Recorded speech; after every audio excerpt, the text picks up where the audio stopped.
الحمد لله نحمده ونستعينه ونستغفره ونؤمن به ونتوكل عليه ونعوذ بالله من شرور أنفسنا ومن سيئات أعمالنا من يهده الله فلا مضل له ومن يضلله فلا هادي له ونشهد أن لا إله إلا الله وحده لا شريك له ونشهد أن سيدنا ومولانا محمدا عبده ورسوله بالهدى ودين الحق أرسله أما بعد فأعوذ بالله من الشيطان الرجيم بسم الله الرحمن الرحيم وَإِذْ أَخَذَ اللَّهُ مِيثَاقَ النَّبِيِّينَ لَمَا آتَيْتُكُم مِّن كِتَابٍ وَحِكْمَةٍ ثُمَّ جَاءَكُمْ رَسُولٌ مُصَدِّقٌ لِّمَا مَعَكُمْ لَتُؤْمِنُنَّ بِهِ وَلَتَنصُرُنَّهُ قَالَ أَقْرَرْتُمْ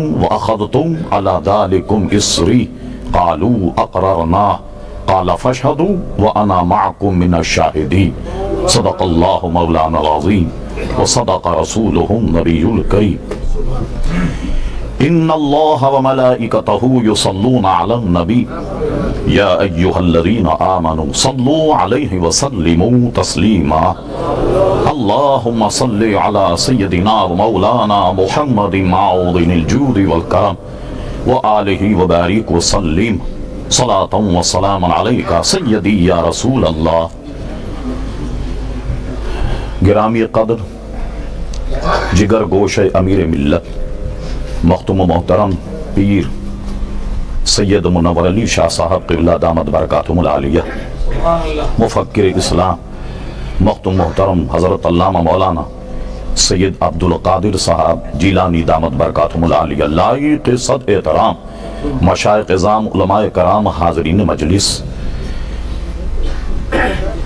آپ ملاحظہ فرما رہے ہیں کس قدر اولو العزم جلیل القدر علماء کرام یہاں موجود، ان کی موجودگی میں مجھ جیسے ہیچ مدان کا لب کشائی کرنا تو زیب بھی نہیں دے رہا، لیکن میرے مختوم و محترم قاضی عبدالعزیز صاحب چشتی دامت برکاتہم العالیہ نے 2 مہینے پہلے جب میں امریکہ کا دورہ کر کے یہاں سے فارغ ہو رہا تھا تو مجھے دعوت دی، میں ان کی اس دعوت پر مرکزی جماعت اہل سنت برطانیہ کی دعوت پر حاضر ہوا اور اس عالمی ختم نبوت کانفرنس کے انعقاد پر میں مرکزی جماعت اہل سنت برطانیہ کے قائدین کو مبارکباد دیتا ہوں، اور میں اس مسئلے پر ایک بہت ہی نازک پہلو آپ کے سامنے رکھتا ہوں۔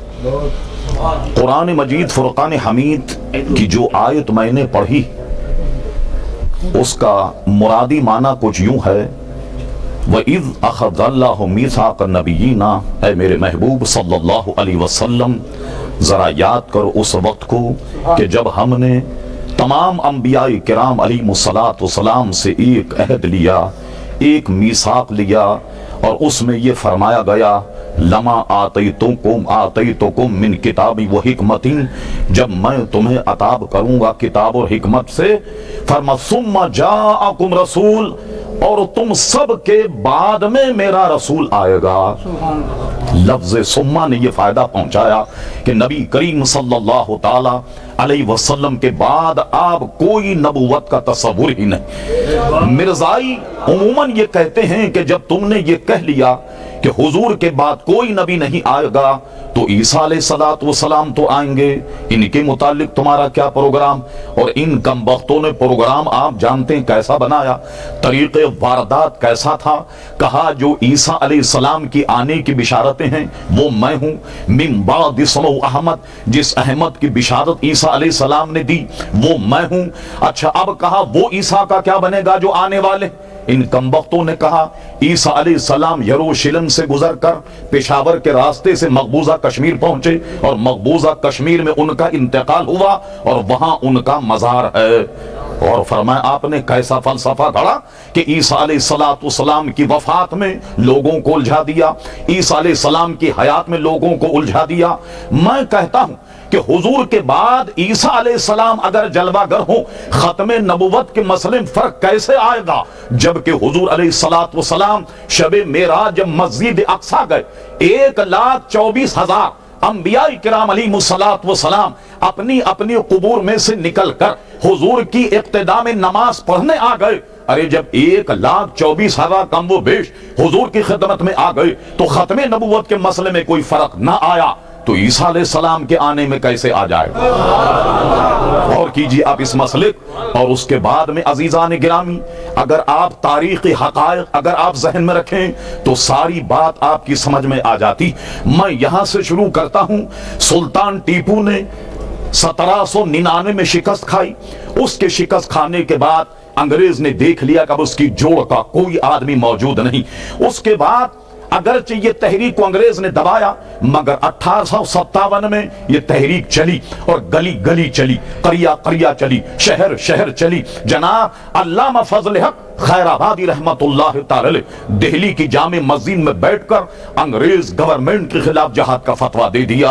اور علامہ فضل خیر آبادی کا نام صرف اس لیے نہیں لیا جاتا تحریک آزادی میں کہ ان کا تعلق ہمارے گروہ درود و سلام پڑھنے والوں سے تھا، یا رسول اللہ کہنے والوں سے تھا۔ وہ شیر نے گرج کر کورٹ کچہری میں جج ان سے فارسی پڑھ چکا تھا، تخلیم لے جا کر کے کہا مولانا آپ میرے استاد ہیں، میں آپ سے صرف اپنی بینچ پر بیٹھ کر یہ پوچھوں گا مولانا فتوی جہاد کس کا ہے، آپ صرف یہ کہہ دیجئے کہ اس کے بارے میں کچھ نہیں جانتا، میں آپ کو ریلیز کر دوں گا۔ علامہ فضل خیر آبادی کٹہرے میں کھڑے ہوئے، جج نے کہا مولانا فتوی جہاد کے متعلق آپ کیا جانتے؟ انہوں نے کہا یہ فتویٰ میرا ہے اور یہ دستخط میرے۔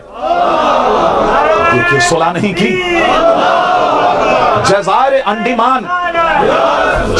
انڈیمان بھیج دیا گیا۔ سبحان اللہ، رہائی کا پروانہ لے کر ایک عرصے میں جب ان کے شہزادے پہنچے، اللہ اللہ، انگریز کا یہ احسان علامہ نہیں لینا چاہتے تھے۔ جب صاحبزادے وہاں پہنچے، کیا دیکھا جزائر انڈیمان میں ایک جنازہ رکھا ہوا ہے، نماز جنازہ کی تیاری ہے۔ انہوں نے کہا کیا ہوا؟ کہا علی صبح آج علامہ فضل خیر آبادی انتقال کر گئے۔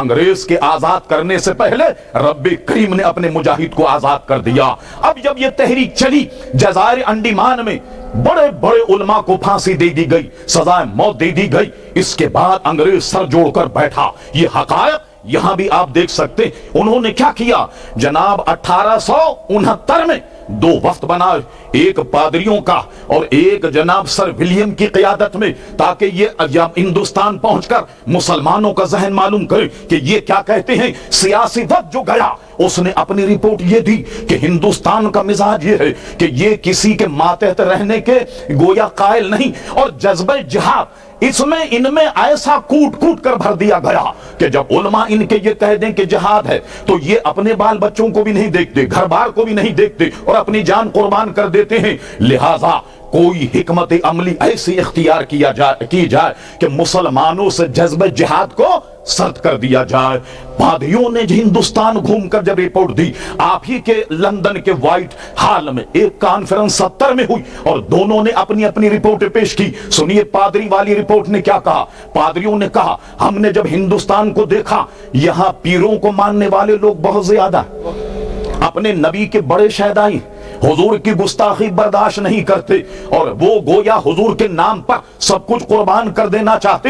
اس لیے انگریز اگر دوام چاہتا، اگر مسلمانوں پر قبضہ کرنا چاہتا، مسلمانوں پر اقتدار کرنا چاہتا ہے تو یہ لفظ اس میں موجود ہے، کسی ایسے آدمی کو تلاش کر لیا جائے جو ذلی نبوت کا اعلان کر دے، اور جب وہ اعلان کرے اس کی نبوت کو برطانیہ حکومت سرکاری طور پر اس پودے کو پروان چڑھائے، اور اس طریقے سے مسلمانوں میں انتشار پیدا کرنے میں ہم کامیاب ہو جائیں گے۔ مگر پادریوں نے ایک بات ضرور کہہ دی، اور انہوں نے یہ کہا فی الواقع مسلمانوں میں ایسا آدمی تلاش کرنا ہی بہت بڑی بات کہ جو نبوت کا اعلان کرے، اس لیے کہ سب سے پہلے انگریز بھی دیکھ چکا تھا اور وہ بھی دیکھ چکے تھے کہ جس نے اعلان نبوت کیا ان کا کیا بنا، اللہ اکبر. آج لوگ کہتے ہیں مولانا وہ بھی تو نماز پڑھتے ہیں, وہ بھی تو روزہ رکھتے ہیں, کچھ تھوڑی سی سلو ہو جائے.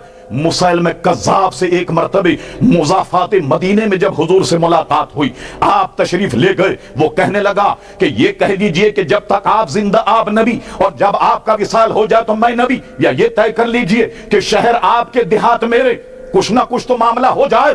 میرے آقا کے ہاتھ میں کھجور کی ایک ٹہنی تھی. فرمایا مسیلمہ کذاب سن, کسی معاہدے کے عوض میں, ارے دیہات تیرے کیا ہوں گے, شہر تیرے کیا ہوں گے, یا میرے بعد تیری موت کیا ہوگی, قسم خدا کی میں تجھے یہ خشک چھڑی دینے کے لیے تیار نہیں. تجھے دیہات کہاں سے دوں گا, تجھے شہر کہاں سے دوں گا. کوئی بات نہیں مانی گئی, اس لیے کہ جو مصطفیٰ کا باغی ہے اس سے کسی قسم کی ہماری صلح نہیں ہو سکتی. اب کیا ہوا عزیزان گرامی, یہ پوری رپورٹ جو میں آپ کو بتا رہا ہوں, ایک آدمی انہوں نے تیار کر لیا جس کا نام مرزا غلام احمد قادیانی تھا, اور اس کی نبوت کا اعلان کروایا اور اس پودے کو پروان چڑھایا. یہ سارے وفود وائٹ ہال لندن میں جب یہ ہوئی اور یہ ساری تجاویز آئیں, یہ پوری مرتب رپورٹ موجود ہے, The Arrival of British Empire in India, اس کو آپ دیکھ سکتے ہیں. یہ ساری رپورٹ مرتب کرنے کے بعد اب مرزا کو نبوت کا چسکا دے کر اور اس کو چڑھایا گیا. اللہ اکبر.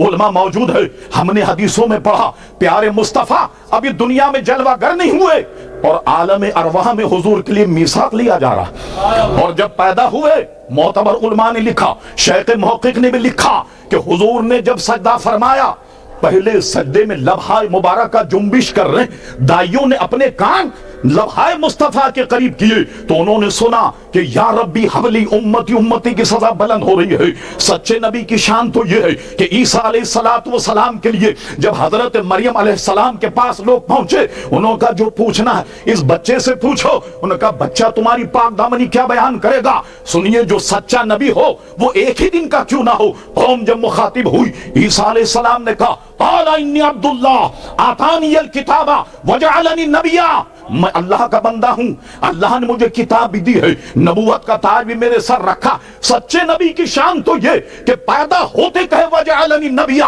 اور اس کا حال یہ تھا. آپ پڑھیے ان کی کتابیں. ڈپٹی کمشنر سیالکوٹ کی کچہری میں جناب 15 روپیہ ماہوار پر منشی لگے, 15 روپیہ تنخواہ ملتی تھی, منشی لگے, اور منشی لگنے پر پٹواری کا امتحان دیا, فیل ہوگا, فیل ہو. اور کیا آپ نے, یہ اللہ کے نبیوں کی شان یہ کہ کسی نبی کا کوئی استاد نہ تھا. قرآن مجید نے ارشاد فرمایا الرحمن علم القرآن, میرے حبیب کو نہ جبریل نے پڑھایا نہ میکائیل نے پڑھایا, ان کو تو پڑھانے والا خود رحمان. صاحب امتحان دیا, فیل ہو گئے, نہ جانے کتنی مرتبہ مرغا بنے ہوں گے, نہ جانے استادوں کی کتنی سوٹی کھائے ہوں گے, اور اس کے بعد جا کر کے کہتے ہیں کہ میں نبی ہوں. کبھی کہا مصلح ہوں, اور کبھی کہتا میں مجدد ہوں, اور کبھی اس نے کہا نبی ہوں, اور کبھی کہتا رسول ہوں. اور اس انگریز گورنمنٹ نے اس پودے کو ابھارا اور چڑھایا. دیوبند حضرات نے تو خالی دروازہ کھولا, یہ پھاٹک میں گھس گیا, اور لوگ کہنے لگے کیا, میں بڑی ذمہ داری سے عرض کرتا ہوں, سارے کاغذات فائل میں موجود ریکارڈ میں نے مفتی محمد شفیع صاحب جو 30 برس تک دیوبند میں فتوے لکھتے رہے, پاکستان میں ایک عرصے تک وہ رہے, ہم نے ان سے استفتاء کیا, بتائیے اس عبارت میں ختم نبوت کا انکار ہے یا نہیں. انہوں نے کہ ہم نے کیا لکھا, کہتا ہے بالفرض, بالفرض حضور کے بعد یا حضور کے بعد کوئی نبی تصور کیا جائے, خاتمیت محمدیہ میں کچھ فرق نہ آئے گا. ہم نے کس عبارت کے متعلق بتائیے. علماء موجود ہیں, علامہ جیلانی صاحب دامت برکاتہم العالیہ, مفتی دیوبند, عالم اسلام کا مفتی, اس نے جواب دیا مولانا لفظ بالفرض کو ذرا غور سے پڑھیے. یہ آپ نے نہیں دیکھا جیسا کہ مجھ سے کب حدیث میں بیان ہوئی کہ میرے بعد کوئی نبی نہیں, اگر ہوتے تو عمر ابن خطاب ہوتے. یہ تو اگر مگر کا مسئلہ ہے کہ پھر یہ کہ حضور کی ذات مقدسہ, یعنی یہ کہ حضور کے بعد بھی بالفرض کوئی نبی پیدا, خاتمے فرق نہیں آئے گا. مولانا لفظ بالفرض کو ذرا غور سے پڑھی. جب لفظ بالفرض آپ کی سمجھ میں آ جائے گا, مسئلہ بھی سمجھ میں آ جائے گا. پھر ہم نے ان سے کہا مولانا ذرا ان عبارتوں کا جواب دیجیے. آپ کہتے ہیں لفظ بالفرض سے ختم نبوت کے مسئلے پر کوئی فرق نہیں آیا. اب ہماری عبارت سن لیجیے. زید کہتا ہے بالفرض بکر کی آنکھ پھوٹ جائے, بینائی میں تو فرق نہیں آئے گا. علماء کرام, زید کہتا ہے بالفرض بکر کی آنکھ پھوٹ جائے, بینائی میں تو فرق نہیں آئے گا، بالفرض زید کی ٹانگ ٹوٹ جائے چال میں تو فرق نہیں آئے گا، بالفرض کسی وہابی کو چوراہے پہ پکڑ کر ننگا کر کے جوتے مارے جائیں عزت میں تو فرق نہیں آئے گا۔ نہیں آنا چاہیے، آنا ہی نہیں چاہیے۔ اب مجھے بتاؤ عوام اہل سنت لفظ بالفرض نے کیا فائدہ پہنچایا؟ کوئی فائدہ اس نے نہیں پہنچایا، یہ ہیلے اور بہانے ہیں۔ تو تم نے تو گیٹ کھولا، وہ پھاٹک کھول کر گھس گیا، اور اس نے صرف یہی نہیں کہ دعوی نبوت کیا بلکہ پیارے مصطفیٰ کی گستاخیاں کی ہیں، صحابہ کی گستاخیاں کی ہیں، عیسیٰ علیہ السلام کی گستاخیاں کی ہیں۔ اللہ اکبر، یہ صحرا الحمدللہ اہل سنت کے سر ہے۔ اگر اہل حدیث سہرا باندھنا چاہیں، علماء دیوبند سہرا باندھنا چاہیں، ان کم وقت میں تو شادی کا سہرا نہ جائے تو یہ سہرا کہاں باندھے؟ یہی سہرا ان کے نزدیک ناجائز ہے شادی کا، تو ختم نبوت کا سہرا وہ کہاں سے باندھیں گے؟ اب آئیے مقدمہ سنیے، یہ میں ایسے نہیں کہہ رہا، پوری کتاب حوالوں کے ساتھ موجود ہے میرے بریف کیس میں۔ آئیے اہل حدیث اگر اس معاملے میں چیمپئن بننا شروع کریں تو جناب آپ کے مولوی ثناء اللہ امرتسری تو اس کے پیچھے نماز تک کو جائز قرار دیتے۔ اخبار امرتسر موجود، اور اس کی پوری فائل مناظر اسلام حضرت اللہ مولانا ضیاء اللہ صاحب سیال کوٹی کے پاس موجود ہے، اور کئی مناظر میں انہیں شکست ہوئی، انہوں نے آنکھوں سے دیکھا کہ ثناء اللہ امرتسری نے مرزائیوں کے پیچھے نماز پڑھنے تک کو جائز قرار دیا۔ اور علماء دیوبند تو ہمارے منہ لگنے کے لائق نہیں، اس لیے کہ وہ تو خود اس مسئلے میں الجھے ہوئے ہیں۔ سنیوں کی طرف آئیے، الحمدللہ جب یہ تحریک چلی، اعلیٰ حضرت امام اہل سنت مجدمیت حاضرہ صاحب الحجت القاہرہ المؤید ملت طاہرہ مولانا شیخ احمد رضا خان فاضل بریلوی میدان میں آئے، صدر الافاضی بدر المماسی مفتی نعیم الدین مراد آبادی رحمت اللہ علیہ، صدر الشریعہ بدو طریقہ حضرت علامہ مولانا امجد علی صاحب رحمت اللہ علیہ، اور یہاں آئیے غیر مرکز ہندوستان پنجاب کی طرف امیر ملت پیر جماعت علی شاہ صاحب علی پوری نے للکار کر کہا کہ مرزا تیرے تو کچھ نام ہوں گے اور کسی کے نام ہوں گے، میری اماں نے تو مجھ اکیلے کا نام جماعت علی رکھا، مجھ ایک کا نام جماعت علی رکھا۔ یہ مخاطب مت ہونا کہ میں ایک ہوں، میری ماں نے تو میرے ایک کا نام جماعت علی رکھا۔ پیر صاحب گولہ شریف اللہ اکبر میدان میں آئے۔ عزیز گرامی سچ کہتا ہوں کہ اس کے آنے پر اگر یہ قد آور علماء میدان میں نہ ہوتے، علامہ ابو البرکات صاحب فرماتے تھے پنجاب کے تو چوہے بھی قادیانی ہو جاتے۔ بڑا کردار ہے ہمارے علماء کا اس تحریک کے مقابلے میں۔ عزیزان گرامی اب آئیے 52 کا آخر 53 کے اوائل میں جب یہ تحریک چلی، ہزاروں مسلمان جاں بحق ہوئے، تحریک خط نبوت زندہ باد کہہ کر نعرے لگا کر کود جاتے اور گولیوں کا نشانہ بنتے۔ مسجد وزیر خان میں جب فائرنگ ہوئی، خون ایسے بہ رہا تھا جیسے بارش کا پانی بہتا تھا۔ لاہور کے جلوسوں پہ جب فائرنگ ہوئی، صرف وہ لوگ زندہ بچے کہ جو لاشوں کے نیچے دب گئے۔ ارے ختم نبوت کی روٹی کھانے والا، یہ کام کس نے کیا؟ تم چندہ کر رہے ہو، تم زکوٰۃ جمع کرتے ہو کراچی میں، قربانی کی کھالیں جمع کرتے ہو، تم فطرہ جمع کرتے ہو کہ ختم نبوت کے مسئلے کا تم مقابلہ کرو۔ ارے تم تو خود اپنے اس مسئلے میں الجھے ہوئے ہو، اور لفظ ختم نبوت پر یہی ان 2-3 علماء تک بات محدود نہیں رہتی، بلکہ ان کی عبارتوں کو امام اہل سنت نے لکھا فتح حسام الحرمین علماء عرب پر پیش کیا۔ 32 حرمین شریفین کے علماء نے دستخط کی۔ یہ بات تھی 1326 اور 1340 میں حضرت علامہ شیر بیش سنت مولانا حشمت علی خان صاحب رحمت اللہ علیہ نے ایک فتویٰ مرتب کیا، ایک سوال بر صغیر کے تمام علماء کو بھیجا۔ اللہ اکبر، اس پر بر صغیر کے علماء نے 268 علماء کے دستخط اس میں موجود ہیں، جو الصوارم الہندیہ کے نام سے چھپا۔ یہ سارا ثمر جو ہے یہ اہل سنت کے حصے میں ہے۔ اور اس کے بعد جب یہ تحریک چلی، بڑی ذمہ داری سے کہتا ہوں، علامہ ابو الحسن صاحب جیل چلے گئے، حضرت علامہ سید فیض الحسن شاہ صاحب آلو مہار شریف یہ جیل چلے گئے، مولانا خلیل احمد صاحب، مولانا عبدالستار خان نیازی، ان کو پھانسی کی سزا ہو گئی۔ اللہ اللہ، یہ پھانسی کے کمرے میں ڈال دیے گئے۔ مولانا عبدالستار خان نیازی کا ہم ایک رسالہ نکالتے تھے ترجمان اہل سنت، اس میں ان کا انٹرویو موجود ہے۔ وہ فرما جب میں کال کوٹری میں گیا، ایک اور مولوی کو دیکھا جو پانی مانگ رہا، میں نے پوچھا کیا نام ہے ان کا؟ سید ابو الاعلی مودودی میرا نام۔ ماشاء اللہ کوٹ کے سامنے مودودی صاحب کا بیان کراچی میں میری فائل میں موجود ہے. ویب سائٹ اگر کوئی آئے ختم نبوت پر وہ میں بیان دینے کے لیے تیار. ماشاء اللہ کوٹ کے سامنے مودودی نے بیان دیا کہ ختم نبوت کی تحریک سے میرا کوئی تعلق نہیں. دستخط موجود ہے مودودی صاحب کے اوریجنل. اور کہا میری جماعت یعنی جماعت اسلامی میں جس نے ڈائریکٹ ایکشن میں حصہ لیا میں نے ان سب کو جماعت سے اسلامی سے نکال دیا ہے. ان کا موجود. اور سنیے بات, ہم اور آپ ختم نبوت کے مسئلے میں جمع ہوئے, اپنی تمام تر توانائیاں ادھر لگا دینی چاہیے. اور میں آپ سے کہتا ہوں قسم خدا کی, ناموس مصطفیٰ پر جو وقت خرچ ہو وہی آپ کی زندگی, وہی آپ کی زندگی. اب سنیے مولانا عبدالستار خان نیازی رحمت اللہ علیہ, میں مبارکباد دیتا ہوں جماعت اہل سنت کو کہ ان کے خراج تحسین کے لیے آپ نے قرارداد مرتب کی اور یہاں پیش کی. مولانا کال کوٹری میں چلے گئے, کمر بند نکال لیا گیا.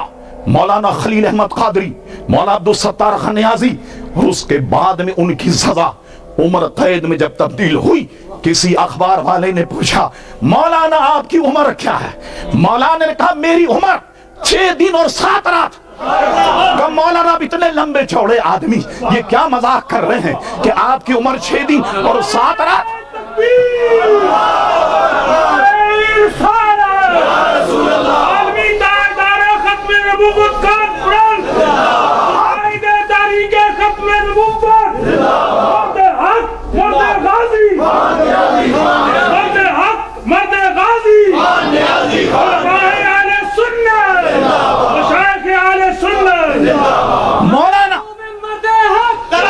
مولانا آپ اتنے لمبے چوڑے آدمی, اتنی قداوت, اور فرماتے ہیں کہ 6 دن اور 7 رات میری عمر ہے, وہ کیسے؟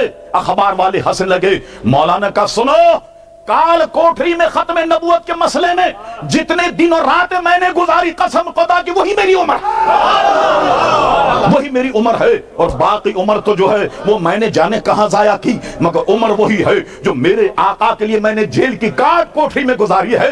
یہ جذبہ آپ میں راسخ ہو جائے, اس جذبے کے ساتھ اٹھیں, قسم خدا کی کوئی اہل سنت کا سیلاب روک نہیں سکتا. یہ آپ کے آگے, یہ آپ کے آگے سارے لوگ دونی چونی ہیں. یہ 1 روپے کا راستہ نہیں روک سکتی, مگر ضرورت اس بات کی ہے کہ پر اذان کے ساتھ اٹھیے اور میرے آقا کی عظمت تو دیکھیے. لفظ ختم نبوت کے مسئلے پر بیان کرنے اتنے علماء جمع ہو گئے, اس کے علاوہ جو حضور کے اوصاف ہیں ان کا کیا حال ہوگا. اللہ اللہ, ابھی علماء موجود ہیں. میں یہ کہہ کر رخصت ہوتا ہوں آپ سے, سرور کہوں کہ مالک و مولا کہوں تجھے, باغ خلیل کا گل زیبا کہوں تجھے, تیرے تو بس عیب تناہی سے ہے بری, حیران ہوں میرے شاہ میں کیا کیا کہوں تجھے. لیکن رضا نے ختم سخن اس پہ کر دیا, خالق کا بندہ خلق کا مولا کہوں تجھے.